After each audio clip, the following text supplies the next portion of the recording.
the #3 Giant of all time, Michael Strahan. A giant on the field, Strahan has grown since he's been off of it. What's up? Dude, he's huge. He's so big. He's so big now. Michael Strahan has been on TV more than the Shawshank Redemption. He's in the Hall of Fame now, and people will remember him more for being on a TV set with a very short blonde woman. I feel like a whole generation will only know him as the guy who replaced Regis Philbin, but he was a really good football player. What made him a Hall of Fame defensive player is the fact that he could do everything that you would want a defensive player, especially a defensive end, to do. He's a leader. He sticks with one team the whole time. I mean, he is the model of what a giant should be. I think of all the great sack masters and pass rushers of all time, I don't know if you're going to find another one who loves stopping the run as much as Michael Strahan did. A lot of these guys that are high on the sack list, they didn't really play the run. Strahan was playing the run. I don't think he gets enough credit for how good he was against the run. I always think of Brett Favre when I think of Michael Strahan, and it's not fair. The way that he got that record, I mean, there was like a sniper in the stadium that had to have taken out Brett Favre. Rolls right, gets stopped by Michael Strahan. That is not the record. I am sorry.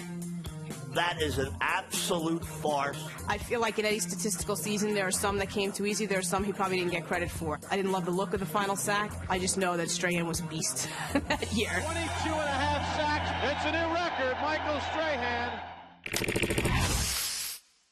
Strahan saved his best performance for his final one in Super Bowl XLII. When you think about who they were playing, what they were up against, with Michael, he's the guy who set the tone.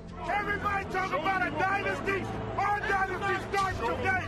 And you could tell the way they attacked Brady. They had this dogged determination, I think, that was led by his attitude. Got to the pocket. He's sacked by Michael Strahan. I always think of him on the sideline when it was 14-10, going 17-14. That's the final score. 17-14 at the final, okay? 17-14, fellas. One more touchdown and we are world champions. Now we are world champions.